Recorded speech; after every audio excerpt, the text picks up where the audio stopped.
Chapter 59. Interlude 8. Organization. Sakura thought she was out of tears. There were plenty when they first told her, when she first saw her baby brother's remains, when they interred him beneath the earth, 6 years old and grown so fast, already talking about his dreams, already preparing for his future, only to have it snatched away by a monster in the shape of man.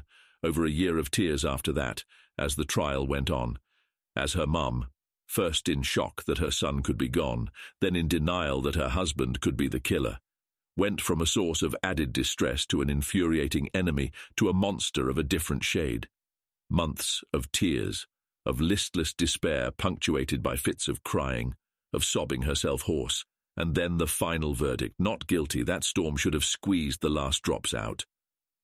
When she rose from her exhausted sleep the next day, feeling drained, feeling empty, she thought she'd cried her last tears. There was only one thing left to do, and tears weren't part of it. Dry-eyed, she planned. Dry-eyed, she kept her mask in place, pretended to be glad that the monster was free, expressed relief that it was all a misunderstanding. Her mom insisted that now they could really grieve for Sokka, as a family. "Yes, mother," she said. But there were no more tears to give, and eventually her mother left her alone. It was easier when she was old enough to leave, when she could go from planning to action, didn't have to pretend anymore. Just another few months to find the right Pokemon, to train them without using their Pokeball after the initial capture, to give them the right commands to overwhelm the initial conditioning. More difficult was the timing. The monster went to nearby incidents all the time to fight the other monsters, to act the hero, or maybe help him believe himself one. There were a few times she went with him, fought alongside him, keeping a different death hidden in her bag each time. But there were always others around, until one day there wasn't. It was just the two of them keeping the Pokemon to the edge of the forest, which had been unruly since Articuno flew by and buried a third of it in snow, a different population expanding too much every week as the ecosystem rebalanced from the loss of habitat and pressure-induced rampage. She was distracted the whole fight, looking for an opening, worrying that someone else would come, worrying she would miss her chance, and distracted by his smile after they took down the third wave together, their movements and orders coordinated from multiple fights together. An encouraging smile, like they were comrades, like she'd forgotten. But that was the point, so she smiled back. And when his Pokemon was injured after what seemed to be the last wave, and he went forward to heal it, she looked around, withdrew her Pokemon, opened her bag, and spoke a single syllable, low, under her breath. Just enough for the Weedle to hear, and to spring, and to sting, and sting, and sting, until his Raticate finally managed to scramble over despite its injuries and crunch it between its jaws. "Sakura!" her father gasped, hand scrabbling weakly at his bag, body locked in pain. She moved to him, took his concerned and injured Pokemon's ball off his belt, returned it. Then she simply watched until his movements slowed to sluggish twitches, then stopped altogether. Something in her loosened after that, a knot of anger and grief she'd been holding on to for years, but still, she didn't cry. She had no more tears. She never saw the camera, set high in the trees to mark the perimeter. She thought she was safe until the rangers showed up. She defended herself, mask cracking just a little as she poured passion into her voice, tried to call upon her grief and direct it to serve her. But still, she didn't cry. Once it became clear that she would be branded, she came clean. Reported where her other lethally trained Pokemon were kept. Waited for the end. Now she sits strapped to a chair in a secure room in Viridian Gym, and her death comes in a neat black suit, his movements quick and purposeful without seeming hurried. He sits in a chair across from her, and his voice holds the same deep, commanding tone she has heard in interviews, turned towards something new, perhaps an attempt at gentleness. "Hello, Miss Uryu." Her gaze rises to meet his. "Hello, leader." Giovanni Sakaki does not look disgusted or fearful or angry or shocked or even carefully professional the way all the expressions she's seen since being caught were. Instead, the young leader looks curious. "Are you comfortable?" It's a question she doesn't expect, not just from her executioner but also from leader Giovanni in particular. She never really paid too much attention to her city's pride, didn't seek out stories of his childhood here, or his rise to champion, or his political efforts that preceded his recent return home to head Viridian Gym. But people talked, information was hard to avoid, and what she'd learned of her leader was that he was a man with keen perspective, intense focus, iron will, and a willingness to do what needs to be done, no matter how controversial. She could admire that, in the abstract way she was able to admire anything while obsessed with her own singular goal. Insofar as she allowed herself to imagine her execution at his hands, it was always quick and efficient. Perhaps he would briefly berate or lecture her for wasting his time.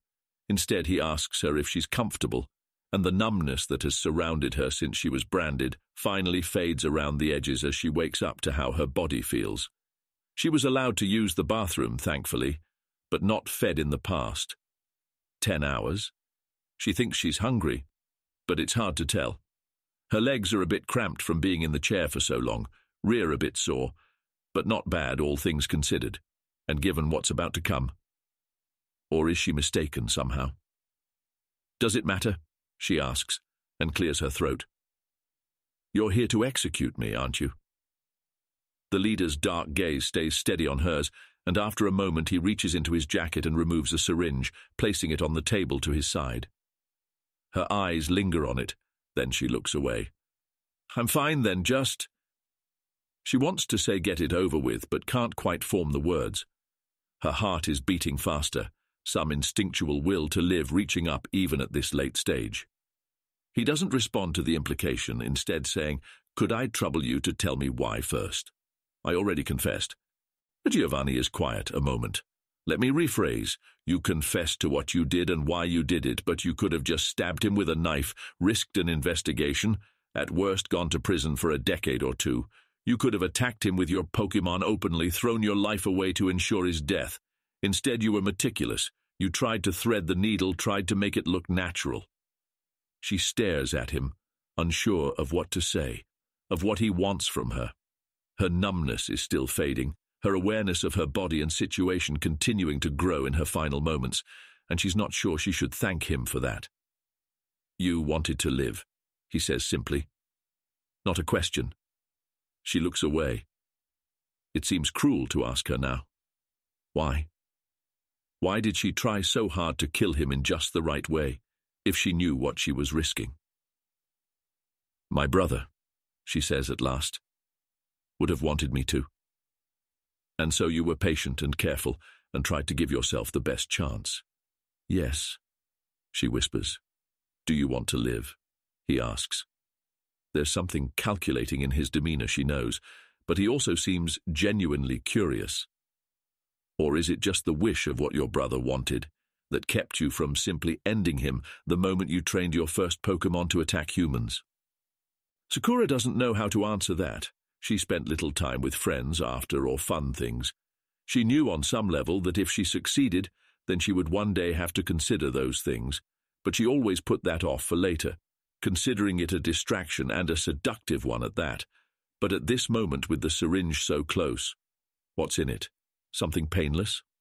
Or is Viridian's new leader old-fashioned enough to have filled it with Weedle venom?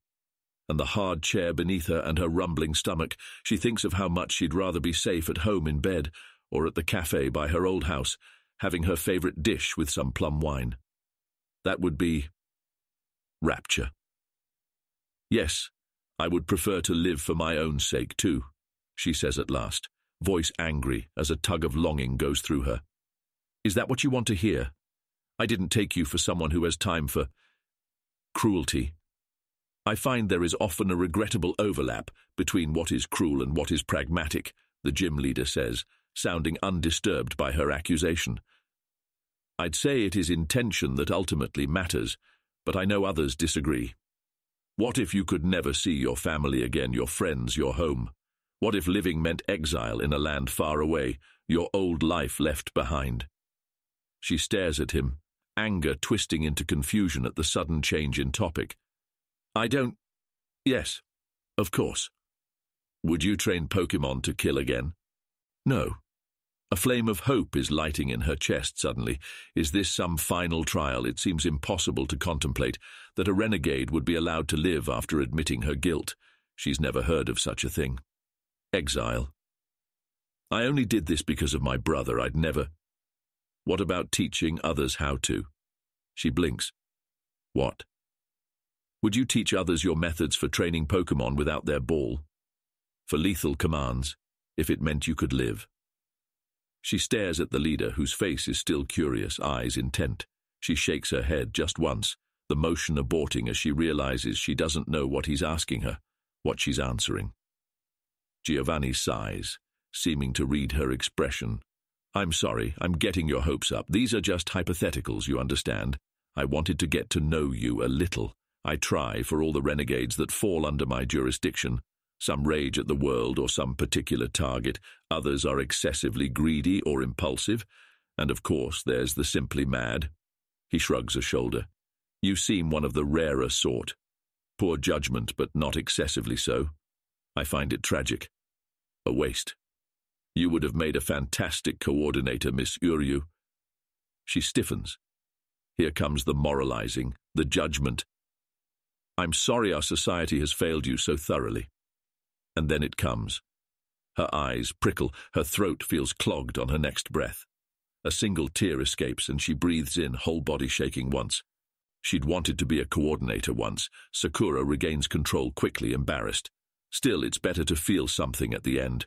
To know she isn't dry and dead already after all. I'm sorry too, leader, she whispers. Not for that. For the trouble I've caused.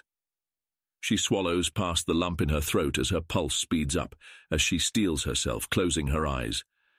Thank you for speaking to me, for looking at me like I'm a person still. I'm ready. There's silence for a while, and then she hears the syringe scrape against the table slightly as it's picked up. Goodbye, Miss Uryu. She feels the prick of pain, and then spreading numbness, and then nothing. Silver watches on the monitor as a trio enters the room where father sits. He has long since memorized his father's body language. The current pose is one he internally dubbed the king in his castle, a position of calm strength, inviting supplicants in magnanimously. The three guests don't look like the usual supplicants, however. All three are dressed in red and black, and their leader has hair a shade lighter than Silver's, though still closer to red than orange. Hello, Maxie. It was good of you to come. I hope your quarters are suitable. Giovanni. The tall, thin man's tone is cold, his aloof face seeming to permanently be set in an expression of sharp focus and slight annoyance. He's a stark contrast to his right hand. Man? Woman? Who's round and cheerful? Or the girl to his left, who seems unconcerned with anything around her, gaze staring off in the distance from beneath her hoodie. She's technically wearing a uniform like the other two, but seems less committed to treating it as such, with lots of personalized touches. Our quarters are quite pleasant, your hospitality is appreciated, but what I care about is your answer. I would have it now, if you'd please. Of course. I've already requested 2 labs to wind down operations and prepare to collaborate with your people and have Senji picking a field team. Excellent. As ever, you vindicate my confidence in you. This removes 2 points of failure from our path, bringing our estimates of success to 73%, says the woman in a distant tone of voice, and will allow us to move forward on the next stage by 6 months, 4 days, says the other person with a grin. Ahead of schedule. Your payment will be delivered tomorrow and the search itself. Silver's mouth hangs open slightly. The two had spoken without hesitation, Maxie pausing for each to supply the information as if they were extensions of himself. Father has a lot of really cool minions. Silver's not supposed to call them that when they're around, but he doesn't have any who do stuff like that. He wonders if the three are psychically linked, then realizes they wouldn't have had to talk separately. Father shifts to apologetic resoluteness between breaths. I've reviewed your plans extensively, and had many of my most trusted advisors do so as well. I'm sorry, but I can't support that endeavor at this time. One hand goes up to adjust the tall man's glasses. And your reasoning? Assuming the legends of Groudon's powers are accurate, it does not diminish concerns about secondary effects, Father says with his hands steepled below his chin. Creating more landmass can be incredibly valuable, but upsetting the water cycle can have effects on the climate beyond what is immediately noticeable. This is not new. I am 83% confident that the extent of his abilities are exaggerated. Be that as it may, the effects on even a single region can have dangerous externalities. Giovanni's hands fall to his desk, clasping there. And you know of my position on the current crop of weather-wielding pseudo-gods facing my own region.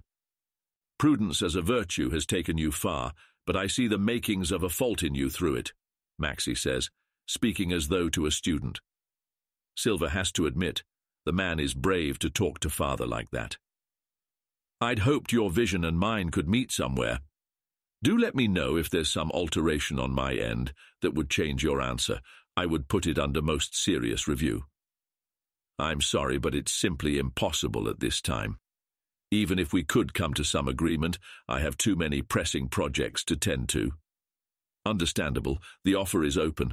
So long as you do nothing to impede our efforts, future alliance is possible. Good day. Silver watches as Maxie turns to leave, and the person to his right, their voice didn't really help clarify their gender, turns on one heel within a heartbeat, as if waiting for the movement so they can walk in step with their boss. It would probably look more impressive if the girl had done the same, but despite being on point with her earlier calculation, it takes a full 3 seconds before she notices that they're leaving and turns to follow them. Father waits until they're at the door. Yes, about that. The tall man stops, hand out for the handle, then turns his head to Father, just enough to reveal his profile. I believe you know how much I value peace and the lack of investigation that comes with it. If things come to war between you and Archie, I will have to, regretfully, join my forces to his, in order to resolve the conflict as quickly as possible. Silver leans forward. He can't make out any changes in Maxie's expression on the monitor from this far away, but the woman's voice still comes clearly, quiet though it is. 14%. Unthinkable, Maxie says, sounding as though his jaw is stiff. You assisting that brute, that pirate? His goals are, epistemically, just business, Maxie. Strategically, the fighting would end soonest if I were to work with him. As I said, I value the current peace immensely. Perhaps that will soon change, but I only thought it fair to warn you given our history. Does he know? Silver can't see Father's expression, but he can guess. Who do you take me for? Or perhaps I will give you a moment to recall who you're speaking to, a subtle but powerful difference. 31%, the girl says into the silence. It looks like Maxie might say something after that, but after a moment he simply dips his head in the barest of acknowledgements and opens the door. His lieutenants follow him out, and the video feed cuts out, turning the screen into a dark mirror in which the red-haired boy sees himself. Silver leans back in his chair and places his hands beneath his chin as he tries to think through his father's reasoning. He expected him to keep himself neutral in the budding shadow war in Hoenn, particularly if either side drags the whole conflict into the open. Father could have even warned that he would side against whoever attacked first, as a deterrent, but he very specifically seemed to choose not to do so, and warned that he would pick a side instead. Father wouldn't tell Archie, of course. It would just incentivize him to start a conflict he could be confident he will win. But still, his thoughts circle fruitlessly from there, until Silver notices the repetitions, and gets out of the chair to finish his history lessons. His tutor expects him to complete the whole book by the end of the week, and when he complained to Father, the gym leader merely looked at him and said that he was welcome to attend a regular school if he's finding his workload too great a challenge. Which, of course, just made Silver want to work twice as hard to prove it wasn't that. It was just boring compared to training his Pokémon or honing his throwing and catching reflexes. But that sort of argument only occasionally works on Father, and he has to space out when he uses it with lots of actual work done. So Silver rewards himself for going back to his study desk with a braided whip of gummy candy and gets to work as he eats it, 6 sweet and sour and salty flavors, filling his mouth as he reads the next question he's on. This chapter recounted how the three southern Kanto warlords finally agreed to negotiate for alliance after over 10 years of diplomatic relations. Describe, as though you were each of them, first their reasoning for resisting, then what they believed each of the other two warlords' reasoning was. Silver studies the question, eyes narrowed as he sucks on the end of the gummy braid, then gently peels a string off with his teeth. The book he read didn't really go into much of what each warlord thought of the other two's reluctance. One of the warlords, Takeda, never even wrote about his political thoughts, and instead practically all the writing directly from him involved his records of training Pokémon to be ridden into battle for combat purposes, rather than just transport. So, as usual with his tutor's assignments, Silver would have to look up secondary and ancillary sources to try and model the ancient warlord's perspective. This takes him over an hour to do, and his candy whip is long gone by the time he finishes. He eyes the jar a few times during, but it's only there for reinforcement of positive actions, and he doesn't think his father would think continuing to do the same task because I'm getting bored but didn't stop qualifies. They're just so tasty. Once he finishes with Takeda, however, he does think he deserves another to keep working, and that he can justify it to father later.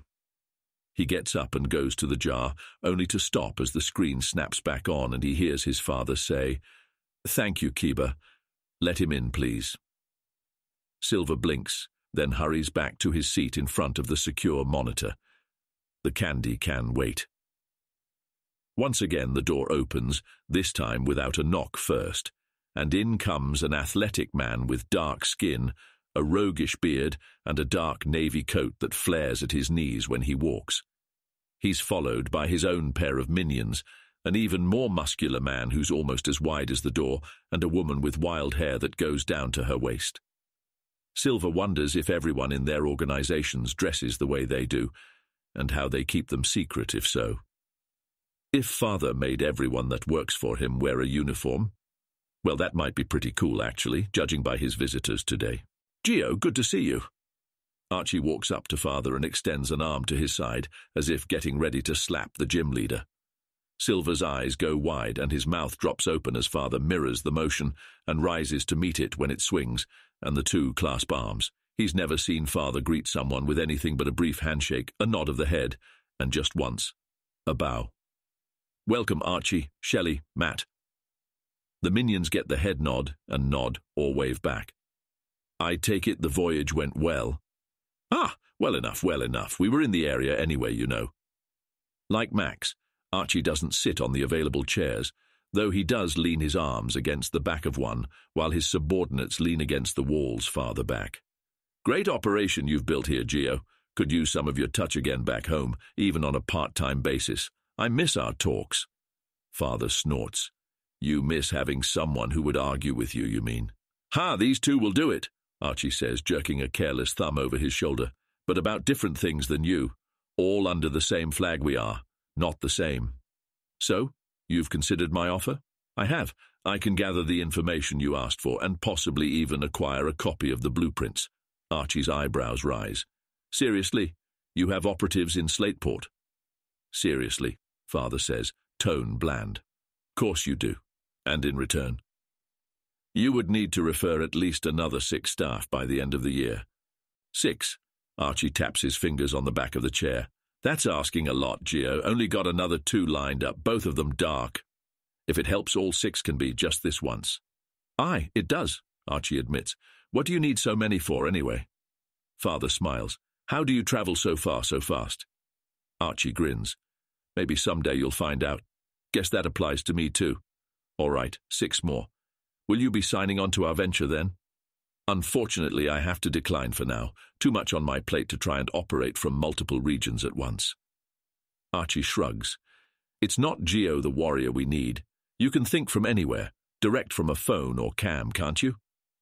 Through trustworthy intermediaries, perhaps, in some advisory role, but manpower is hard to spare, obviously." "Good enough. And for the rest?" "For that, I cannot help you.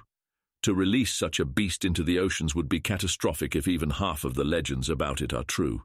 You would need to capture it instantly, or it would be nearly impossible to ever stop." Archie snorts. "I never took you for one who let fear get in the way of greatness, Geo." Silver blinks. feeling surreal at watching a second person talk to Father like this, one right after the other. Who do they think they are?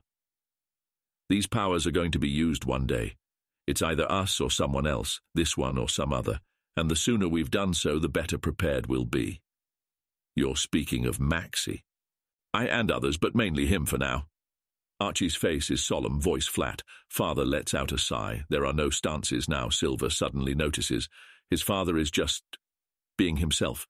No, surely he's still setting his body language deliberately, just not in as strict a sense. The very last thing I need currently is any kind of attention. If there comes a point where you and Maxie come to blows, I'm afraid I'll have to side with him, just to end the fighting quicker. Silver flinches as the big man suddenly grips the chair, face fit to pick it up and smash it over Father's head. That madman! You would pick him over me? I'd prefer to pick neither, Father says, face and body still totally natural and relaxed, but tone suddenly harsh. If the two of you would just sit together and... Archie shakes his head, releasing the chair and stepping back. After what he did, not happening, not if the world was ending and he came to me on his knees. Father sighs but nods. Then I hope the two of you can find some other path to victory that doesn't cross each other's. Even without a visual angle, Silver can hear a small smile in Father's next words. Exciting as it might be to face you again. Archie is quiet for a moment, face still livid, and then he cracks a smile that doesn't reach his eyes. Aye, exciting as it might be. He turns, and the other two step away from the walls to follow him to the door, not at all in lockstep, but clearly at attention. You'll have your people, Gio, just get me the info. Won't you stay a while, enjoy some... The door closes behind the three before Father can finish speaking. After a moment he shrugs, as if to himself, and the screen goes dark again. Silver sits where he is, absorbing the new information, candy and history lessons forgotten. There's no way Father would send his people to both Archie and Maxie at the same time and tell them to fight each other. Or would he? It wouldn't be too hard for them to recognize and avoid attacking each other. Maybe they could sabotage both organizations from within, but that could just delay the conflict. Silver smiles. He thinks he has it. If Father puts people in position and has both Archie and Maxie killed, it would end the fight as well. They spoke like they were friends, but well, Father pretends to be friends with lots of people, if not exactly in the same way. Satisfied with his answer, Silver eventually goes back to his work, rewarding himself with another candy whip.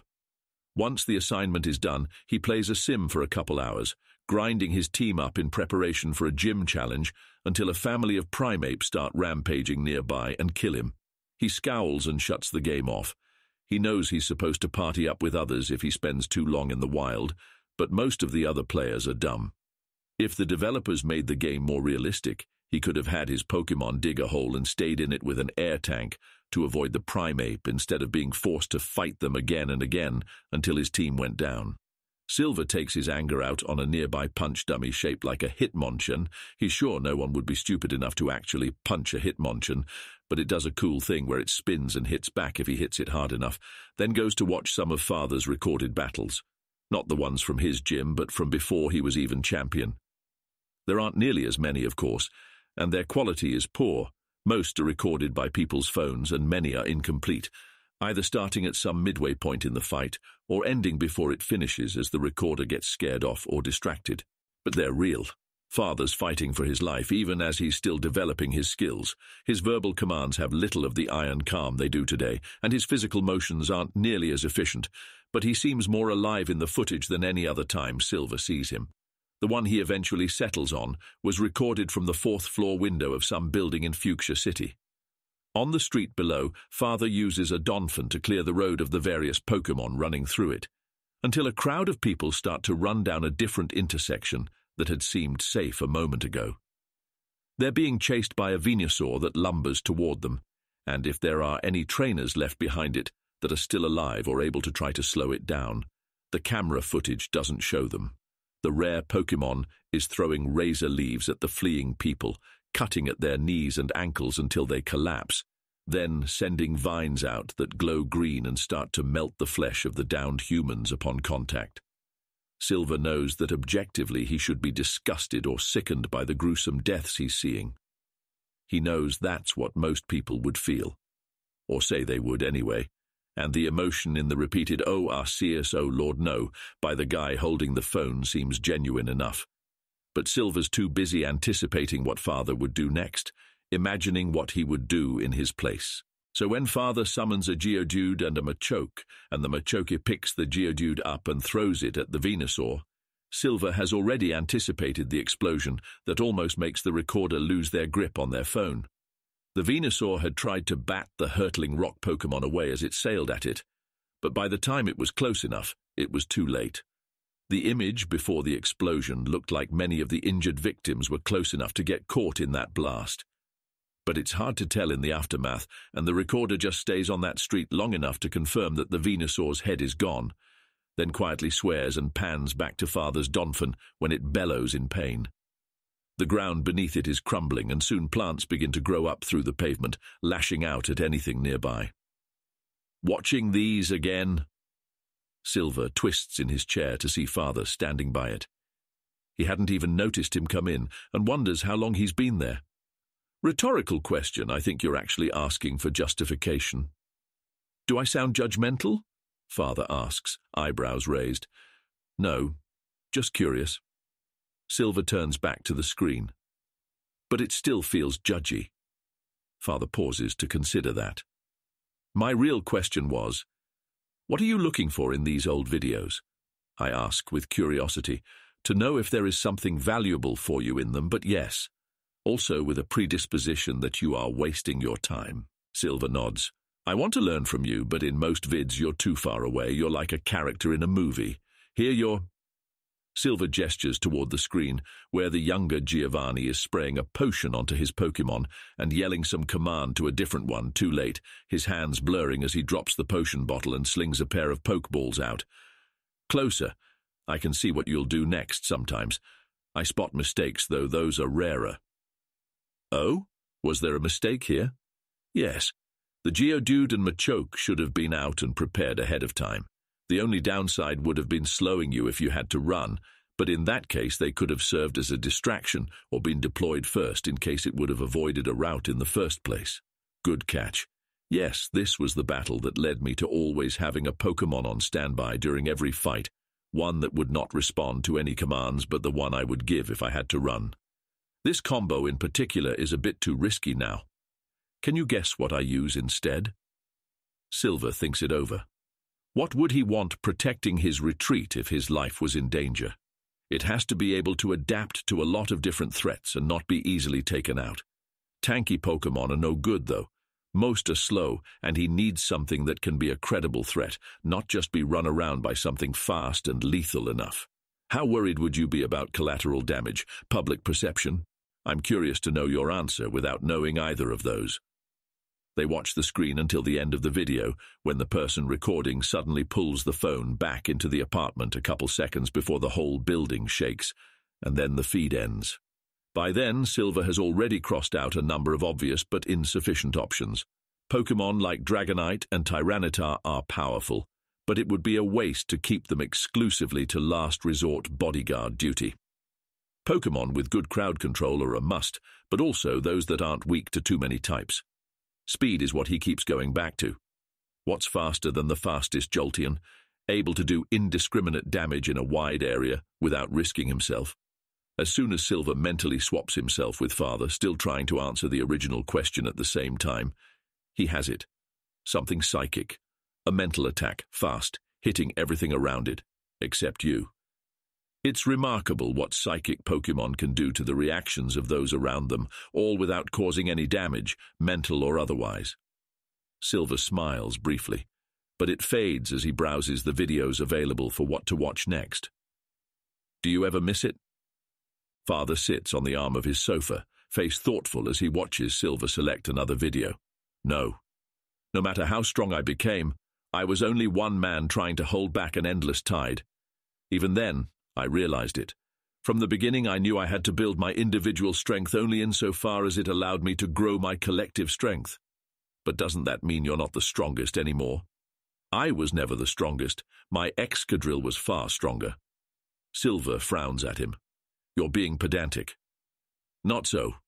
My point is, my power was always in the Pokemon I had under my command. On my journey, I had a few dozen. Today, through other trainers loyal to me, I have hundreds. More importantly, if something happens to me, the system I've created would ensure the work continues. Now, are you ready for dinner? Silver is. It's his turn to pick the dinner, so they have sashimi and cranberry juice.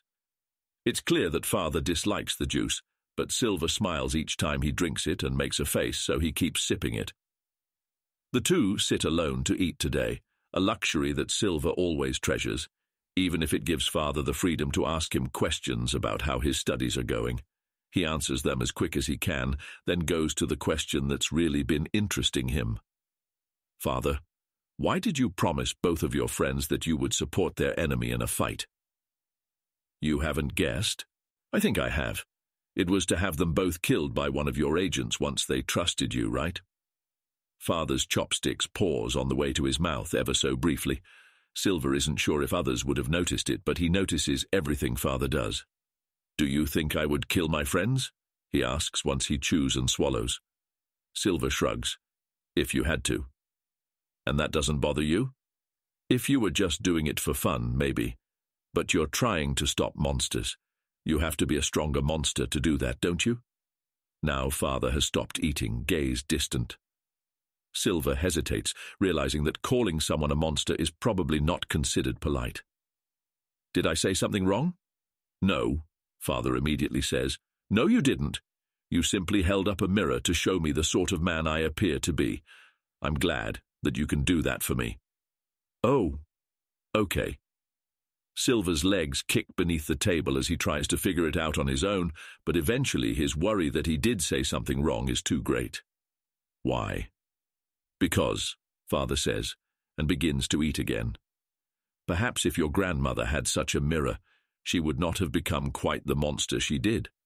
Silver isn't sure he understands that either, but he resolves to figure it out himself, instead of going on about it for the rest of dinner, while there are other things to ask. So I was wrong? About your plan? Yes.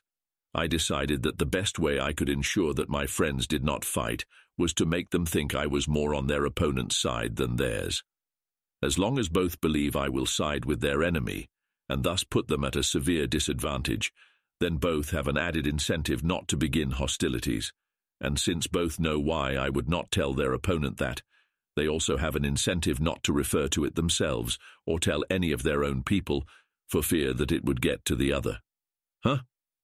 It makes sense in a roundabout sort of way. I guess it's better to lie to friends than kill them. How often do you do that? Silver is thinking of the shows he watches sometimes, and how often secrets between the heroes cause trouble. He doesn't bring them up. Father doesn't like him getting his sense of what's realistic or true from media, and Silver knows how much smarter Father is than the writers of the shows or movies from the rare nights when they watch something together. Silver would be asked to write out what the characters did, what he would do instead, and then Father would point out all the better choices they could have made. Father takes a sip of his juice, grimaces, puts it down. Perhaps most would not need to. For certain people, however, secrets are required to ensure safety. Silver nods. This he understands. Secrets are what keep him safe. Father puts a lot of effort into ensuring his enemies don't know Silver exists or where he is. But still. When do you know that it's safe to share a secret then? When the consequence of it staying hidden becomes worse than the consequence of it getting out, or when someone's trust is about to be broken. Dr. Light watches the rest of the team file into the room with a barely controlled, simmering anger that makes it hard to sit still. One or more of these 8 idiot geniuses has broken ranks, and now they're all going to be paying for it. All right, folks, let's get this started. I'm sure we all have important things to get back to, she says. As head of Cinnabar Labs, she's the de facto highest-ranking administrator in the room. Not that she asked to be, she was happily working on her gene-editing research until 2.351 awoke. Labs across the region shut down rapidly after that as staff consolidated to work on all the breakthroughs that followed. Unfortunately, that meant senior staff quickly became supervisors, as they had more people to manage, and supervisors quickly became administrators. Soon she had less and less time for research, and before she knew it, she was administrator of the whole lab, a job Dr. Fuji would have been much better suited to. She forces her thoughts away from that sad path. Better not to think about it, and besides, she has more immediate worries. "What's this all about, Ivy?" Dr. Burnham asks her, and she meets his gaze, searching it for any sign of complicity. "Next administrator meeting is supposed to be in a week." "You may have noticed the word emergency in the email," she says, voice dry. "It can't wait until next week. Someone's drawing from the communal pool out of rotation." A few people at the table curse or mutter under their breath, and Dr. Light tries to watch them all at the same time as well as everyone else. It's no use, she knows that. She's not going to be able to tell who's in on it just by watching for guilty tells. If they were the sort of people with tells, they wouldn't have their jobs. "Now, obviously, we can't just get a psychic in here and have them check for guilt," she says, which elicits some chuckles from the room of dark and psychic scientists. "But I'd like to resolve this without getting Giovanni involved. I hope I don't need to remind you all that part of our jobs is to try and solve these sorts of problems before they get to his desk. He's got enough on it." "So what's someone doing?" asks Dr. Martin. "How are they getting away with it? There's logs for every request, isn't there?" "Sure, yeah. Have you checked it recently?" The man frowns. "I don't know what you're implying, but She's not implying anything. It's a simple question." Dr. Bosch interrupts. "Have you looked at it recently, or do you just sign your name and move on?" "Look, when you make it sound like—" "Enough," Dr. Light says, already feeling a headache coming on. "I brought the book, just take a look at it yourselves." She lifts the portfolio from the stack behind her and starts passing it to her left, where people begin to rifle through the pages of signed names, times, and requisitions. Dr. Martin shakes his head and frowns, passing it on with a puzzled expression. Dr. Sato does the same, but Dr. Brown's brow rises, and she sees that he spotted it. "A few of these are just scribbles." "What?" The woman next to him takes the book and looks it over, then scowls. "Who did this?" The others are clamoring for a look now, and Dr. Light raises her hands. "No need to check yourselves, it's not that complicated. I'm pretty sure my 5-year-old niece has done something similar when she needed her mom to sign a note for school once. At least one person has been just scribbling something that looks like a name on the form, but it's illegible. Avoiding electronic records keeps us safe in one way but opens us up to shit like this. So, let's get to the bottom of this now. Quick and easy. If you've been doing this, raise your hand." Everyone stares at each other, some in consternation, others in bland confusion. Dr. Light drums her fingers on the table, hoping with every passing second that someone does the right thing, until it becomes clear that no one will. "Damn it, people," Dr. Collins says with a disgusted look. Head of the reconstructive cloning program, and suspiciously good at finishing his projects on time. She hears he drives his people to the bone, though, so it may just be that. "I've got 2 samples that need to be monitored for the rest of the day. I don't have time for this." He makes to get up. "Sit down," Dr. Light says. "We all have places to be, but this is serious. People aren't just asking for supplies, they're asking for staff too." "Well then, what's the issue?" Dr. Brown asks. "Mechanical R&D. He's working on making environmental suits resistant to cold, heat, and electricity all at once, including Mewtwo's. Just ask them who they worked for." "Thanks, Mark, I didn't think of that," she says with a sweet smile. "Maybe if we'd spotted these right away that would have worked, but no one remembers whose lab they assisted in every day for the past 5 months. Anonymous records, folks, get it through your heads. Unless one of you wants to put your name on some file that might get emailed, we can cast a vote. What do you say? Anyone?" She glares around the room, but no one raises their hand. Thought not. So what's the solution here? "Don't you have one?" Dr. Martin asks. "Clearly not, or she wouldn't be asking," Dr. Collins says. "I don't see what the solution can be, though. We're all hurting for manpower at some point. We just need to check the book daily from now on. Make sure no one makes a request without printing legibly." "That's only half the problem," Dr. Light says and sighs. Most of her anger is spent. The reason people are doing this, I'm pretty sure, is that it lets them get through crunch time on their projects. We'll have to implement a project scale down. The whole room starts to shout her down, but she takes another binder and slams it on the desk until it's quiet. "I don't like it either, but we're running our people ragged like this. If we all follow the rotation, no one gets burnt out. But we clearly can't do that, so this seems like the best option. Easy for you to say, Dr. Sato says, taking her by surprise. Of course, if there's an emergency going on, Cinnabar Lab will get the priority even outside of rotation. Her temper flares back up. I'm sorry. Do you want the living superweapons room to be understaffed on the day it happens to decide it wants out? I know it won't be your people who get pasted to bloody jelly first, but no one's saying they want that, Dr. Brown says, holding up a soothing hand. I think the main argument is that we all have critical projects to work on, and without the ability to pull people as needed, many of them will fall through. And if everyone pulls at once or people start to pull extras with scribbles, normal projects are falling through, Dr. Romero says, speaking up for the first time. I've got a backlog that I've been waiting for some openings in the roster to tackle. Now I know why it's been taking so long. She shakes her head. We should be better than this, folks. If we could just hire more staff. Dr. Collins starts, only to have Dr. Brown make a sound of exasperation. Not this again. It's not going to happen, Perry, not any time soon. You don't think Giovanni's been trying? We've practically tapped the whole island dry. Hell, at this point I'm pretty sure they're thinking of retraining the electricians and janitors, Dr. Bosch says with a smile. It's not like we can hire interns or temps from the outside and have them sign an NDA, right? The discussion continues off topic from there, but Dr. Light makes no effort to rein it in. She knows better than to stop a bitch fest this massive before it lets off some steam, and despite what Dr. Sato said, she knows what it's like to be hurting for manpower too. It's a simple coordination problem. 9 labs set up in Kanto with enough full-time staff to run maybe 7 of them at once. But all 9 are working on critical projects that can't be stopped or delayed, ostensibly.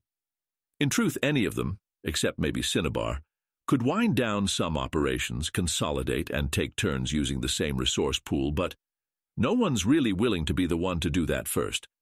So people make special requisitions of resources or general staff to deal with some emergency or opportunity, and then the lab they came from falls behind. So they do it, and on it goes, until all anyone's accomplished is overworking everyone to complete a normal week's worth of productive work instead of recognizing that the expectations are unrealistic. The first person to admit their lab could get by with less would just get by with less, freeing more for the other labs, who now don't have to sacrifice as much. All that would be okay if there was maybe another 100 staff to go around, but as Dr. Bosch mentioned, it's not like they can hire just anyone, even for small positions.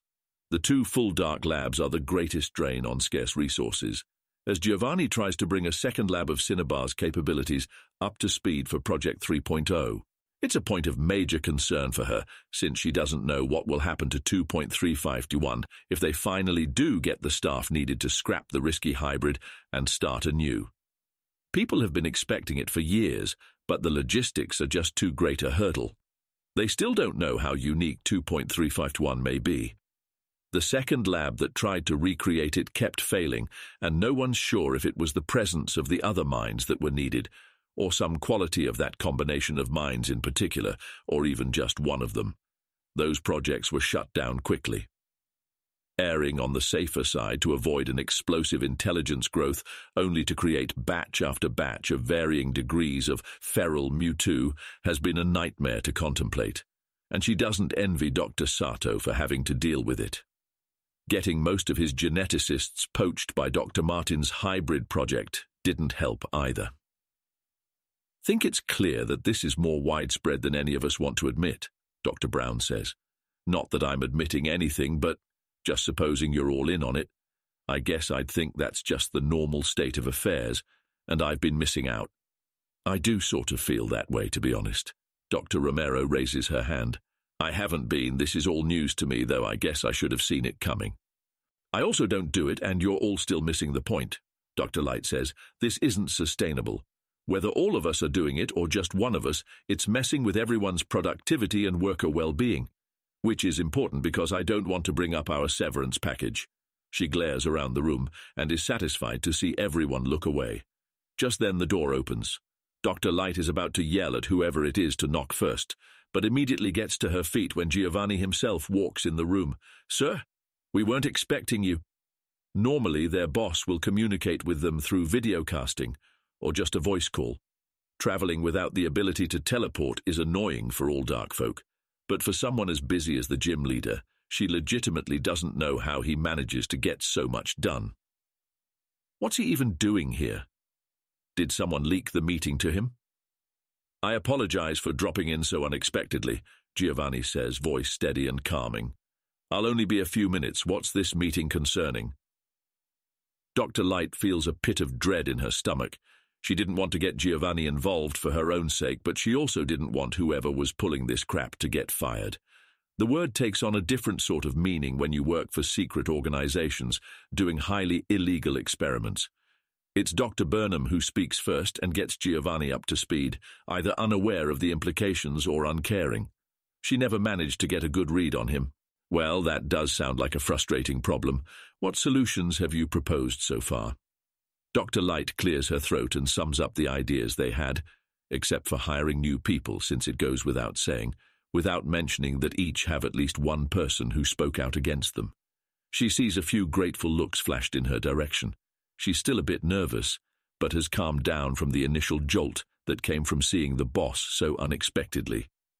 I see. Giovanni stands with his hands clasped behind his back, gaze taking in the room. Well, it seems you're on the road to a solution. I won't distract you all any further. Dr. Collins, I just came for you.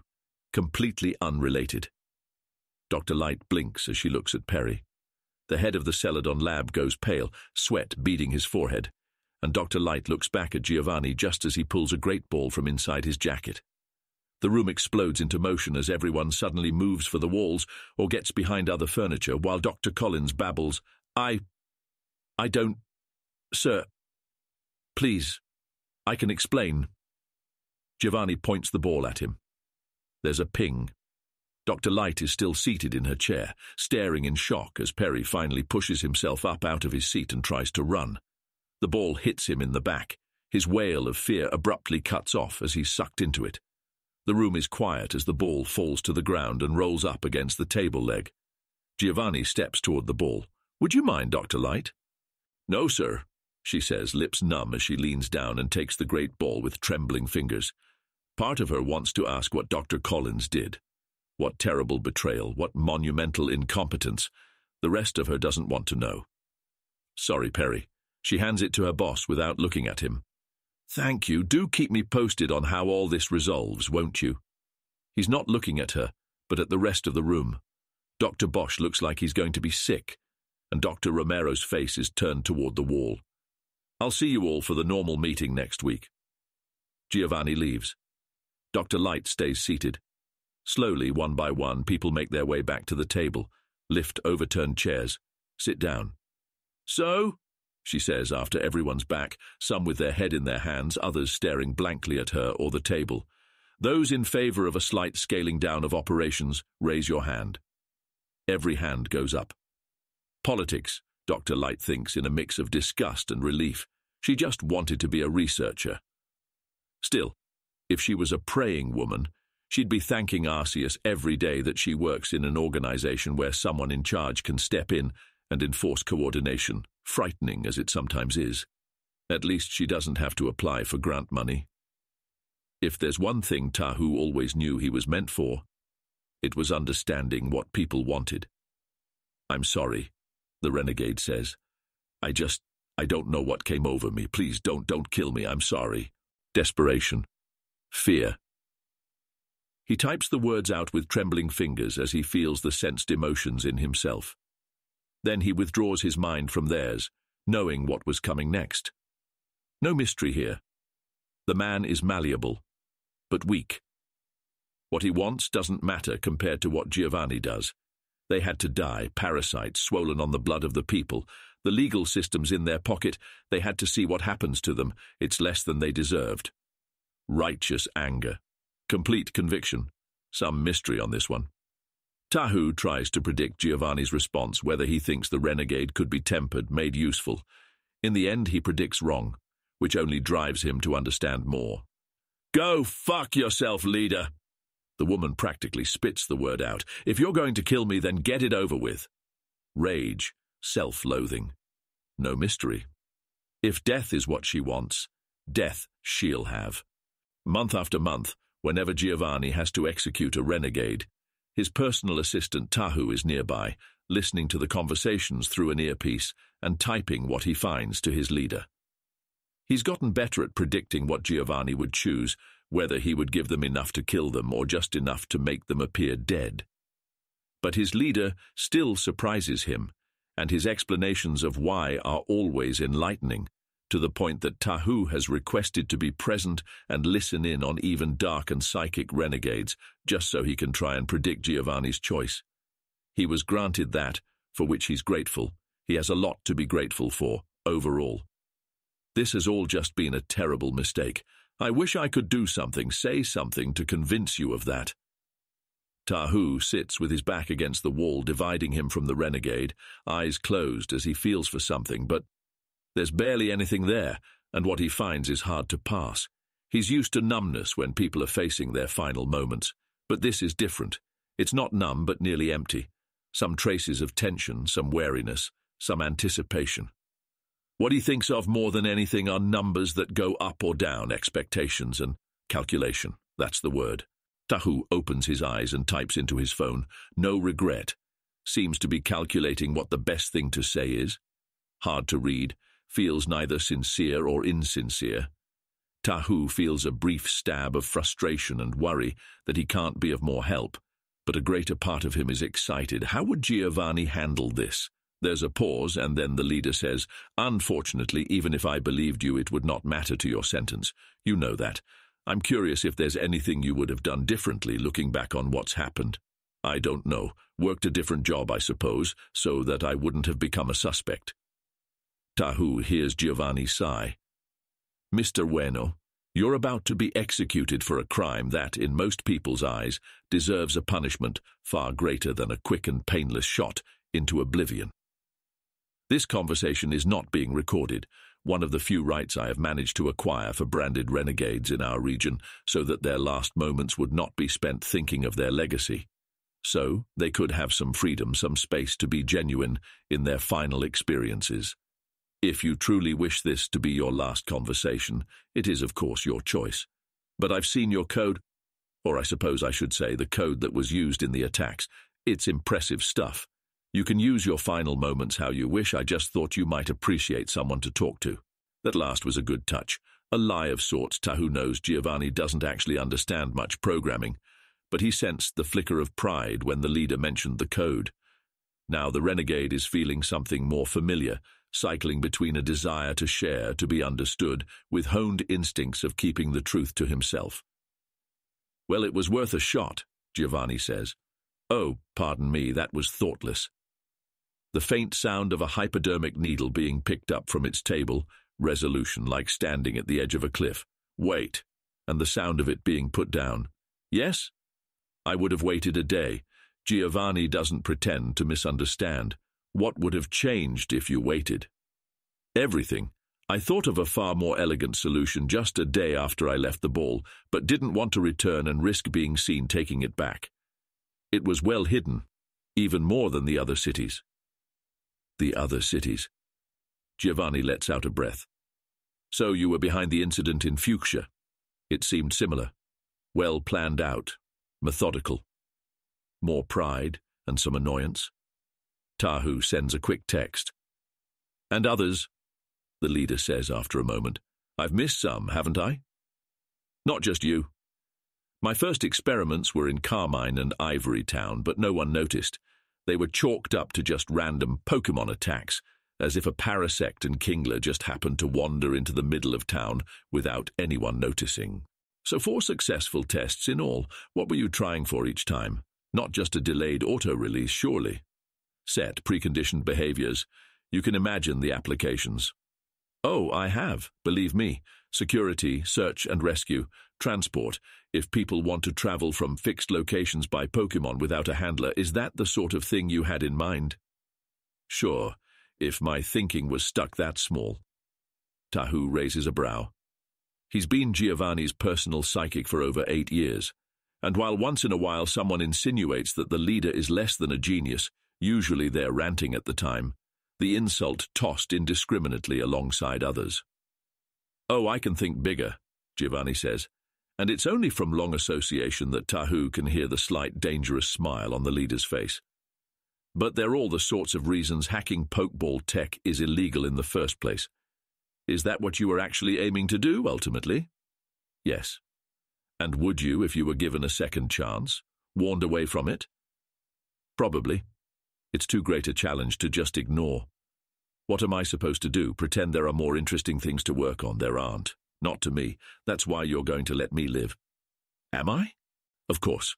All this isn't for my sake, and you're not just building a profile of renegades. You want to know if I'm controllable, if I'll be able to work for you secretly, if you get me out of this somehow and stick me in a facility somewhere. I'm not the first to think of this. There are conspiracy theories online. I was always skeptical of them, but now I'm starting to believe it. Tahu blinks. This is the first time he's heard someone get so close to the truth, even if they're motivated to believe it by egotism. The man is as confident as he sounds. Tahu senses a sliver of hope, a shard of curiosity, but mostly a sense that, of course, he would be spared death. A man of his genius is too valuable to kill, his story too important to end here. It's a heady feeling, and Tahu quickly lets it go while he lets Giovanni know, though he doesn't think it will change the leader's obvious next response. And would you? Yes. Absolutely. Tahu reconnects to find that Ueno's hope has grown, as has his egotism. Vindication is a singing chorus in Tahu's mind, and he quickly withdraws his connection with the renegade, disliking the feel. It was like a drug. It wasn't the only thing he felt, however. Sincerity, Tahu types out, then hesitates. If he sends this message, he predicts Giovanni will spare the renegade. He'd think someone this skilled would be a waste to kill, that his potential positive impact would be too great not to explore in a safely restricted way. But Tahu doesn't quite agree. There's something off about the man's thoughts, his inner experiences. It would be one thing if he felt like a vibrating Voltorb, but instead he's more like some ghost that might fade out of the corner of your eye as soon as you look away. He could change the message. Lie about the renegade's sincerity. But Giovanni trusts him. It's part of the puzzle of the man, the way he assigns trust to others when he has so many secrets to keep. Tahu has no doubt that if he betrays his leader, he would be snuffed out, but he's okay with that. Because just as he's trusted, he trusts his leader in return. It would be one thing to act without his knowledge for his benefit, but to deliberately deceive him, that would be a step too far. Perhaps there's another way. Sincere, he sends, the wait already having gone on for a few seconds longer than customary. But there's something about him that seems inherently hard to pin down. I would not trust him. He rereads the message twice, then sends it too. It's the first time he's ever added commentary to his readings. If Giovanni is surprised, it's not evident in his voice. I suppose we'll see. There's the scrape of the needle. Wait, isn't that the poison one? There's no non-poison one. It's just a matter of dosage. I advise you keep still. Well, I tried. Tahu lets out a breath, then stands and stretches his legs and shoulders before he makes his way out of the room and around to the front of the building, where he takes a pull on his e-cig, holding it in his lungs for a while to relax his nerves. No matter how many times, the moment of injection always brings him back to his own, even when it's non-lethal. He hadn't been told by his executioner. He thought he was going to die. He was just a thug back then. He gravitated toward the strongest kids in his neighborhood, did his best to understand what they needed, then give it to them. He was good at it. Even without people saying anything, he'd get feelings about what those around him needed or wanted. So when he felt his whole gang's anger at someone in an opposing one, how everyone seemed to feel it would be best if they just weren't around anymore, the easiest thing to do was use a Pokemon to kill them. Nothing fearsome, just a crappy bug that he caught and barely trained. Hopefully something that would be seen as an accident. And it was, the first time. He wasn't so lucky the third. He may not have been spared if the leader sent to execute him hadn't noticed his untrained psychic powers. Apparently they made him so valuable that he was already sold by the time he woke up a few days after his supposed execution, body recovering from the comatose state slowly but surely. He barely had time to get used to the idea that he was actually still alive before he was told what would happen next in no uncertain terms. He would be sent to another region. Minor plastic surgery, newly forged documents, and a falsified civil record would allow him to leave his past behind him. He would dedicate himself to the service of the leader who had purchased him. His life would be full of work, but not cruel. He would be allowed a salary, some personal time. He could eventually retire even. But he could never speak of what had happened to him. And he couldn't quit. Not unless he wanted to be hunted down a second time and killed with even less of a trial. Tahu agreed. It seemed on balance an excessively fair trade, even to his young and stupid self. He had few opinions about his new lease on life at first, just happy to have it. When he was told that it was leader Giovanni of all people who had purchased him, what already felt like a dream became downright fantastic. Even a gutter punk from another region like him knew about the youngest champion in Kanto history. Apparently, the Viridian gym leader was paying a premium for psychic and dark renegades, even without training. Traveling to Kanto, the surrealism of his situation was hard to shake, like he'd stepped into a kid's movie. A month before, he had been a petty criminal, no prospects, barely any money to his name. Now he was on his way to a foreign region, where food and lodging would be provided indefinitely, as well as training for his latent psychic powers. Also, he could help one of the most powerful trainers in the world. And all I had to do to earn it was try to kill someone and get branded a renegade, he remembers thinking as he watched the island he would soon call home approach in the distance. Life is strange, sometimes. Leader Giovanni eventually calls for him, and Tahu presents himself to his boss's office, or at least the one in the gym. It's far more ostentatious than the ones in his less public places. Trappings of the position are important. Even Tahu, who's been in here countless times now and is always acutely aware of Giovanni's position in comparison to him, feels their difference in status more keenly when he walks in. "Sit down," the leader says, typing something on his computer. "I'd like you to report more fully on the renegade we just interviewed." Tahu feels himself start to sweat, suddenly worried that he's here to be punished for his comment. He instinctively reaches his mind out to sense what his leader is thinking, and of course senses nothing at all.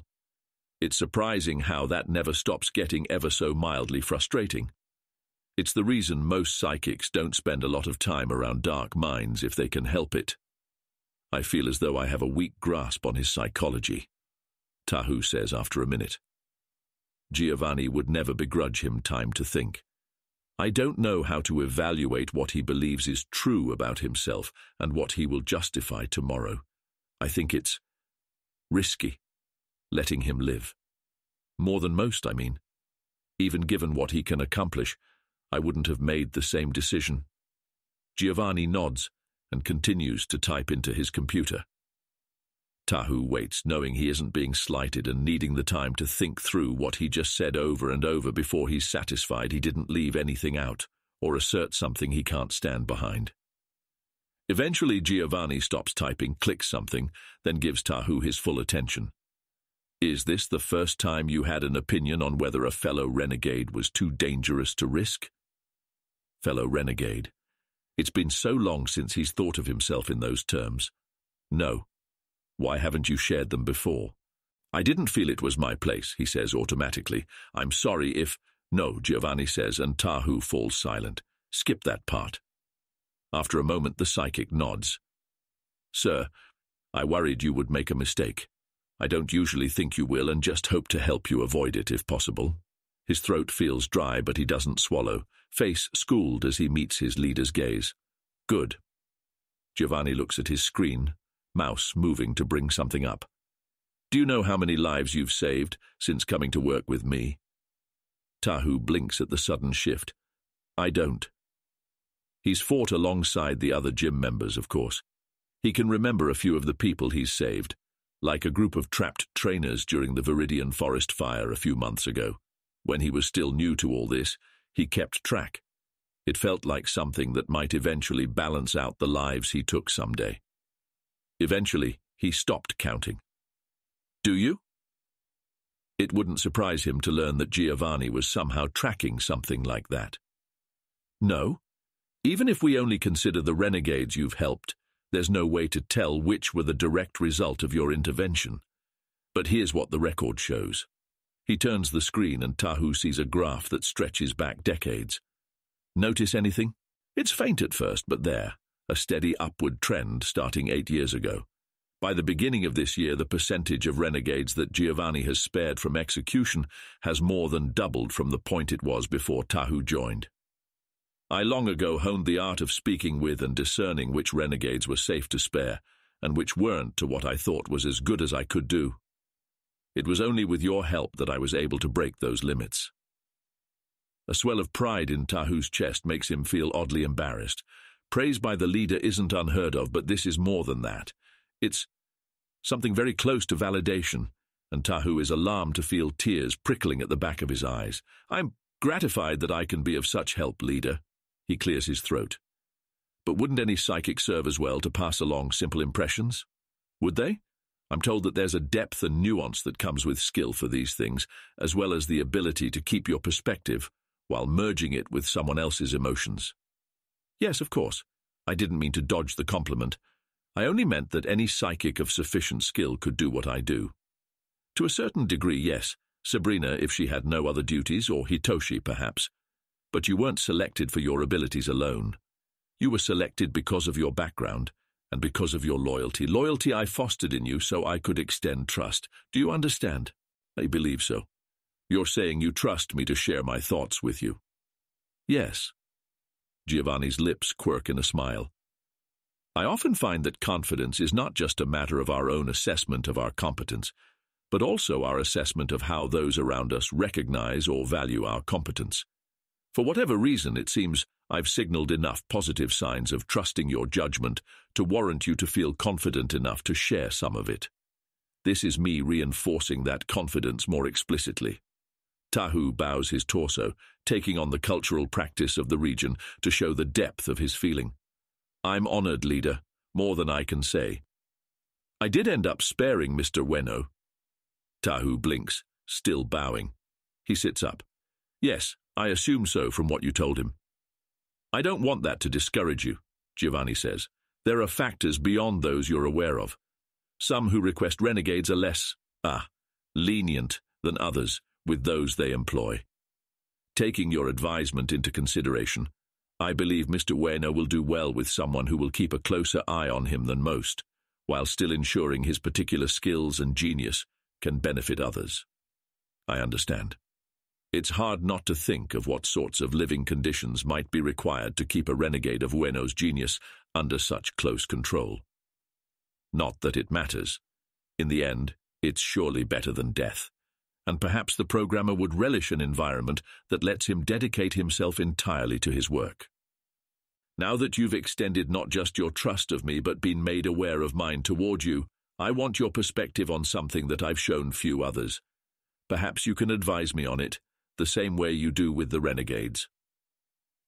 Tahu feels pride swell up in him again and smiles. Of course, I'm at your service, leader, always. Giovanni sends a message, then stands. Good, because we're going now. When Giovanni tells him where, Tahu feels his heart leap and hurries to follow. Today began as fairly normal. He wouldn't have guessed that his decision would change so much. He knows what's been going on at Cinnabar Island, of course, but only second-hand. He's never been in the same room as the creature, and no video footage exists. It's one of the greatest mysteries around, and it's hard to contain his excitement at finally having a closer look at it, if still indirectly. Sabrina talks about it with him now and then, but not in much detail. He gets the feeling she doesn't like him much, though it's hard to know for sure with how good she is at mental defense. Eventually, Tahu stands with Giovanni before a door, waiting for the system to boot up. It takes a few minutes for the room to clear out normally, Giovanni says. I often spend the time reviewing my goals for the meetings, playing through what it might say, how I will respond to certain questions. And are you not now? No, for this I've developed a script.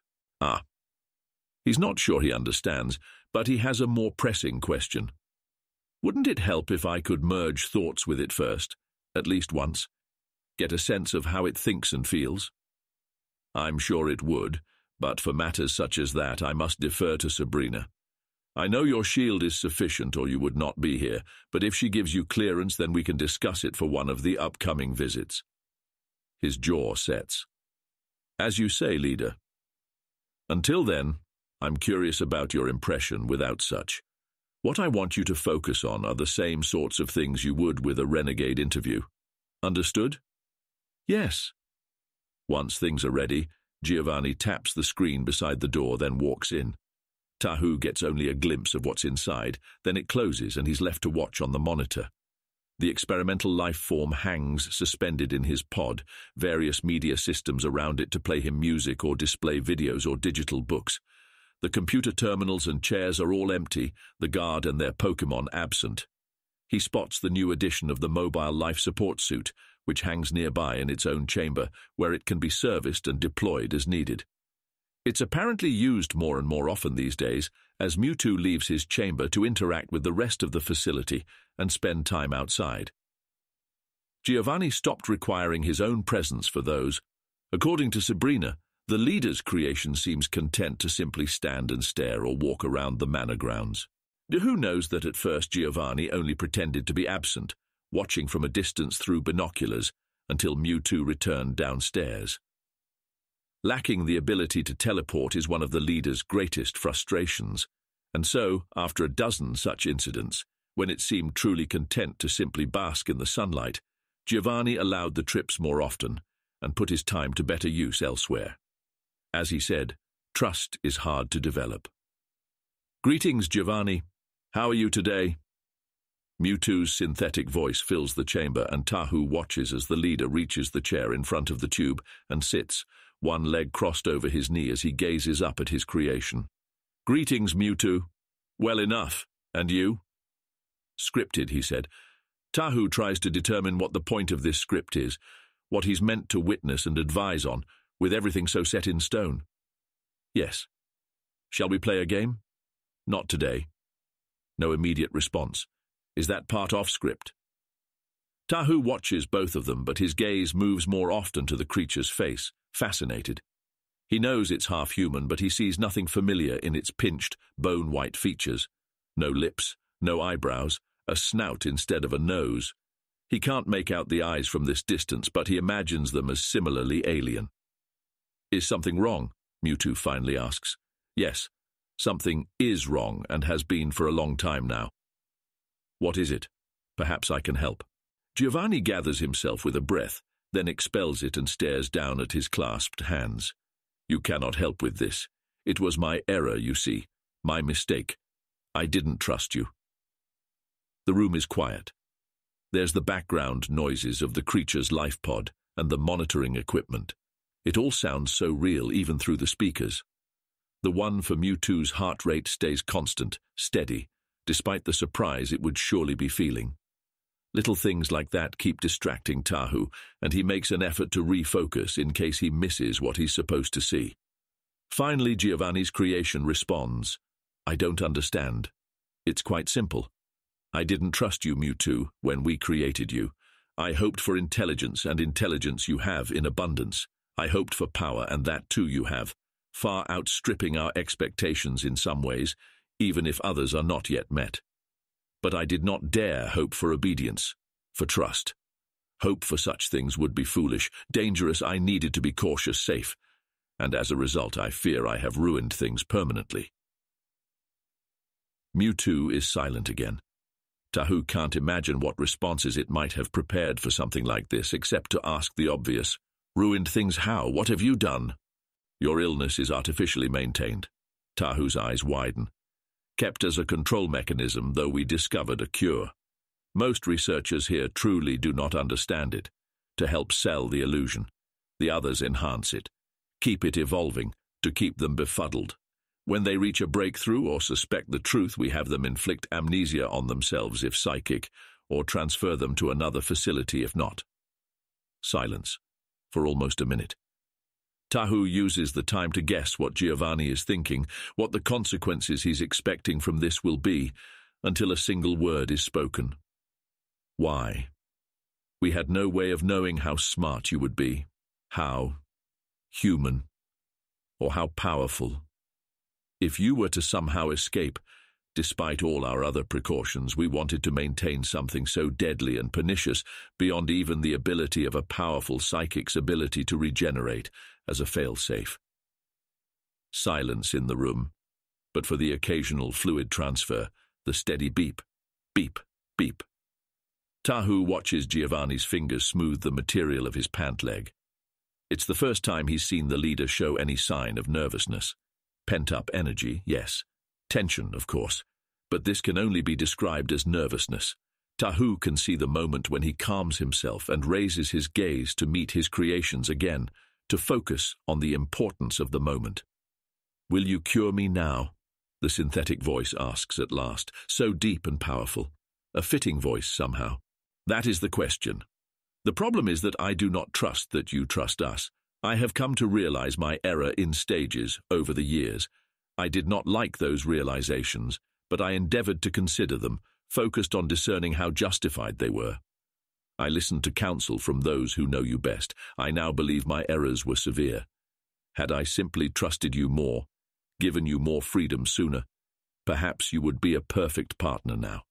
A few years in, there was still much testing to do, much to learn, and always more excuses to be made, more reasons for caution.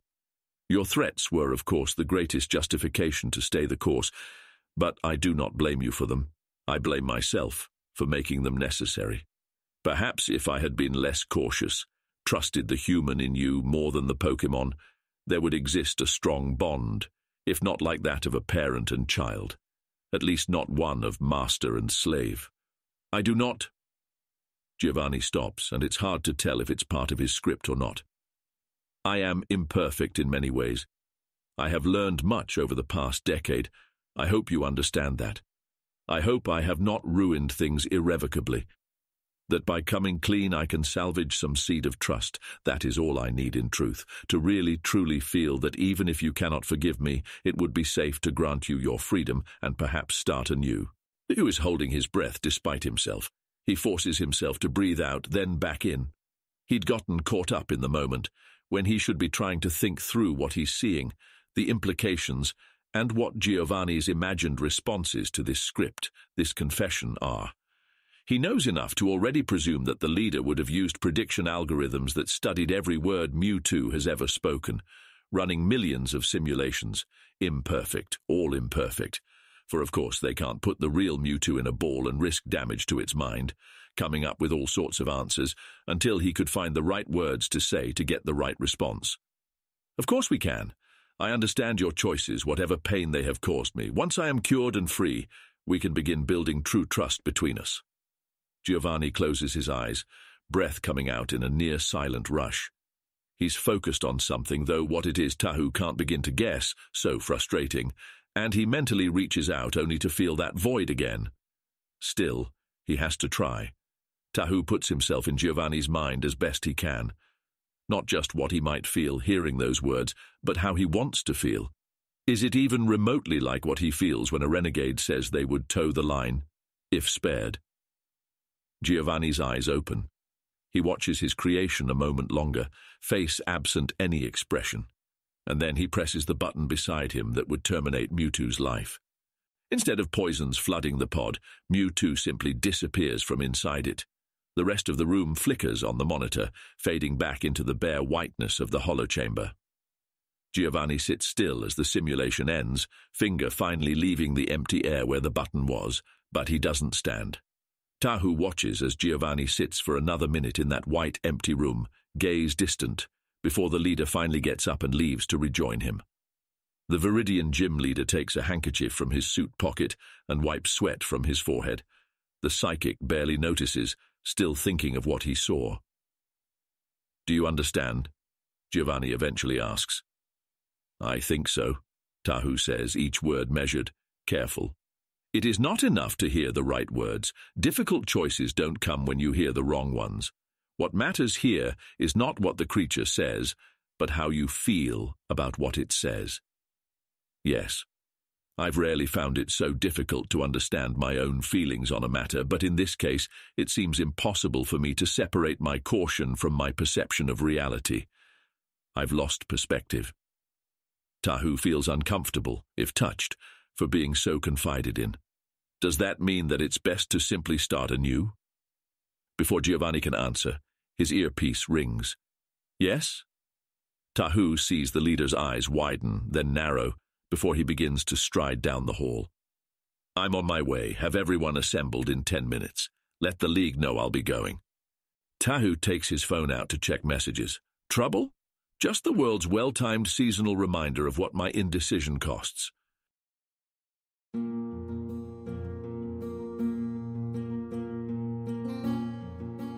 This has been an AI reading of the Pokemon fanfic, Pokemon, The Origin of Species, written by Daystar Eld.